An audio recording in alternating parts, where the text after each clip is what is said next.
Van গাড়িতে ডিমের dozen বিক্রি করছে ১৫০ টাকা। পার পিস ডিমের দাম পড়ছে ১২ টাকা ৫০ পয়সা। আমি সামনে যাব, সেখানেও ডিম বিক্রি করছে ৫ পিস ৩০ টাকা। এই জায়গাটা ফকিন্নি বাজার। এটা ডিমের বিক্রি করার ধরনই আলাদা।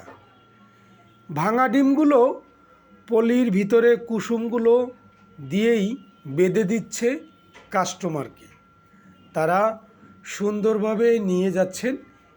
এই ডিমের দাম ৫ পিস ৩০ টাকা, কাউকে আবার ৬ পিস ডিমও দিচ্ছেন। আপনারা দেখতে পাচ্ছেন যে হালকা ভাঙা ডিমগুলো, সেগুলোই কিন্তু এই পলিতে দিয়ে দিচ্ছে।